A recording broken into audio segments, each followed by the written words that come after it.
مقصود بتانا یہ ہے کہ اگر اللہ کی نافرمانی اسی طرح کرتے رہیں گے تو دنیا آخرت دونوں جگہ کے عذاب میں پھنس جائیں گے۔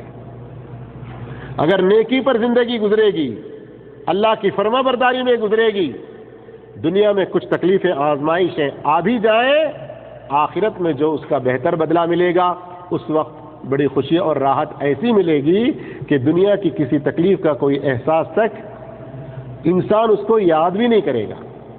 صحیح مسلم شریف کی حدیث ہے، نبی کریم صلی اللہ علیہ وسلم فرماتے ہیں دنیا میں ایک ایسا آدمی جس نے کبھی سکھ اور آرام دیکھا ہی نہیں تھا، ہمیشہ مصیبتوں میں زندگی گزری اس کی، سکھ چین آرام کیا ہے پتہ ہی نہیں اس کو، لیکن ایمان پر تھا، نیک عمل کرتا تھا، اس کو لایا جائے گا اور یوں ایک بار صرف جنت میں داخل کر کے نکالا جائے گا اور اس سے پوچھا جائے گا کہ دنیا میں تو کتنے دن تکلیف میں گزارا؟ تو کہے گا کہ میں تو کبھی تکلیف میں تھا ہی نہیں، صرف جنت میں ایک مرتبہ یوں داخل ہو کے نکالے جانے پر۔ اب جو مستقل اسی میں رہے تو وہ دنیا کی تکلیفوں کو کیا یاد کریں گے؟ اس کے برعکس وہ شخص جو دنیا میں کبھی کوئی تکلیف نہیں دیکھی، اس نے سکھ چین آرام ہر طرح کی راحت میں زندگی گزری اس کی، لیکن ایمان پر نہیں، نیک عمل پر نہیں گزری زندگی، اللہ اس کو ایک مرتبہ جہنم میں جھونک کے نکال دے گا۔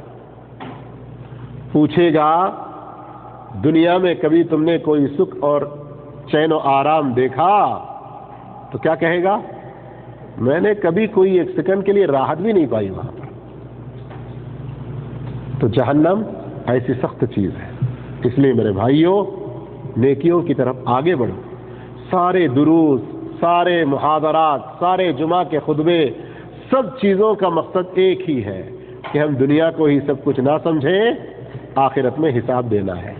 یہاں رب چاہی زندگی گزاریں، جنت میں ہم اپنی من چاہی زندگی گزار سکتے ہیں۔